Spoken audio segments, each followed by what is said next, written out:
Bonjour à toutes et à tous, bienvenue dans votre journal de la soirée sur TV Vendée. Nous sommes le lundi 22 juillet.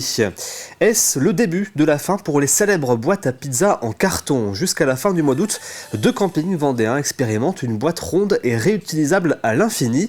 L'objectif est de réduire la quantité des déchets, notamment en haute saison, avec en prime une meilleure conservation du goût des pizzas. Mathis Pires est allé tester cette nouvelle boîte au camping des Marsouins. Donc du coup, quand nos clients ils arrivent, en se présentant au snack, on leur explique un peu notre côté écologique en fait, qu'ils doivent ramener nos plats et en même temps qu'on fait les boîtes à pizza nomades. Elles sont rondes et réutilisables. Voici les nouvelles boîtes à pizza.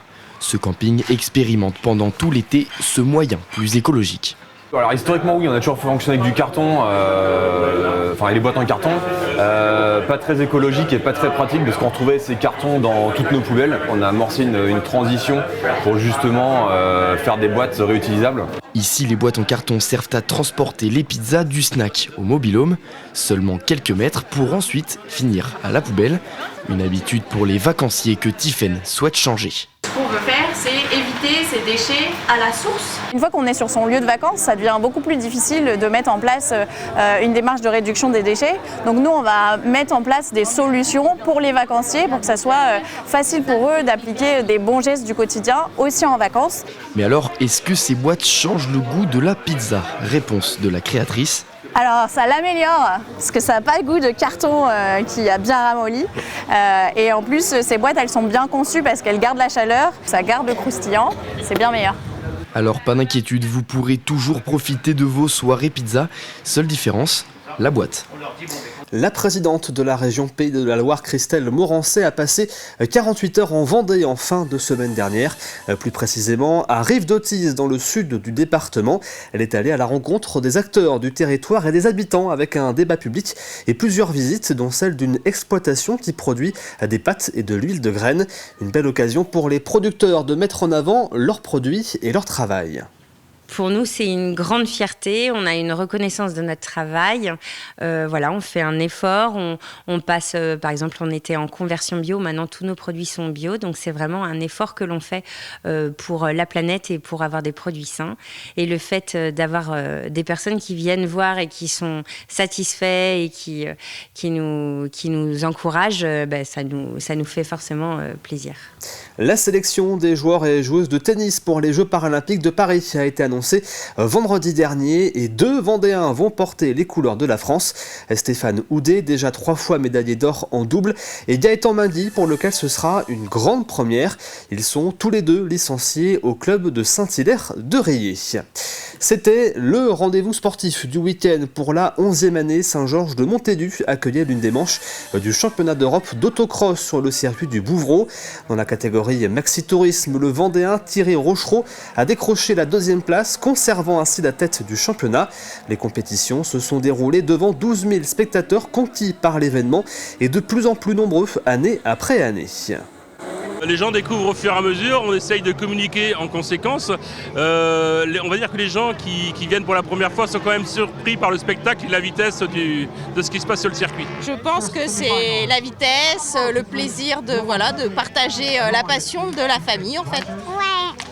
Il y a une bonne ambiance et puis je pense que cette année il y a plus de monde que l'année dernière. Ce qu'on aime c'est l'ambiance, la vitesse et compagnie, le spectacle. C'est la compétition, c'est la bagarre qu'il y a. C'est la bagarre, c'est ça. Franchement, on kiffe grave, on kiffe. C'est surtout la bagarre et puis le spectacle que les voitures nous donnent, c'est tout. Et pendant que certains se passionnaient pour les sports mécaniques, d'autres ont totalement déraillé ce week-end. 33 000 personnes ont fêté les 10 ans de Poupées des Rails, avec notamment la compagnie créole, les L5, Alizé ou encore Fatal Bazooka.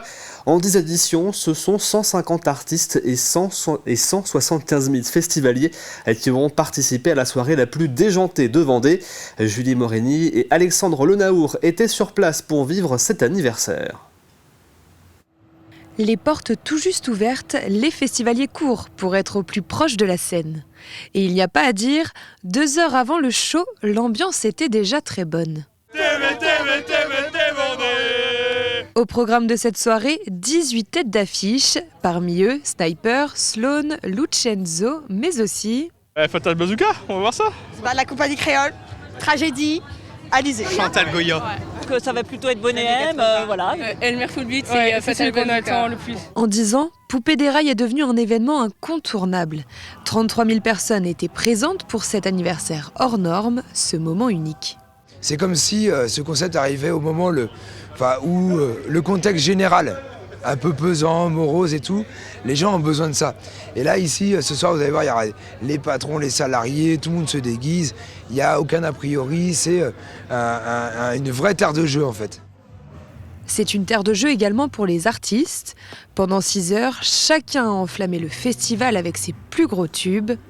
Et en sortant de scène, ils étaient unanimes. Ils se sont souvenus de tous les refrains de la compagnie créole, que tout le monde chante toujours dans les fêtes, les mariages, etc. Donc voilà, c'était vraiment une belle communion avec ce public. Génial, t'as vu ou pas? Il n'y a que de l'amour, les gens sont là, tu vois. Je pense que c'est la première fois que j'assiste à une ambiance aussi festive pour un concert, par un festival, donc c'était vraiment cool. Comme la dernière fois qu'on est venu, en fait, on en a gardé un souvenir mémorable, si ce n'est le plus gros souvenir de tous les festivals. Et encore une fois, on se prend une claque sur scène. Quand on communique avec eux et qu'ils nous rendent tout ça, c'est énorme ce qu'on prend. On le garde pour plusieurs années. Je ne sais pas si c'est les 10 ans, mais c'est encore plus fou, quoi. Et les gens ont vraiment fait un travail au niveau des déguisements. Moi, je suis épatée. Je trouve ça génial qu'ils jouent le jeu et c'est fou. Il faut continuer de faire ça, vraiment. Une chose est sûre, certains ne vont pas s'arrêter là, vu la soirée qu'ils ont passée. Ça se passe super bien, les canards s'éclatent. On aime ça. Ma poupée, c'est incroyable. C'est trop top, c'est mortel, on s'éclate. Ça fait du bien de se retrouver, ça fait bien de profiter. On reviendra l'année prochaine. Poupée des Rails a donc mis les petits plats dans les grands pour sa 10e édition.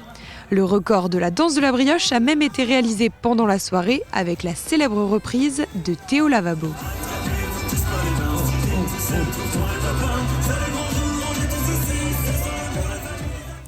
Et le festival de poupées qui va pousser les murs de son théâtre de verdure pour donner plus d'espace au public.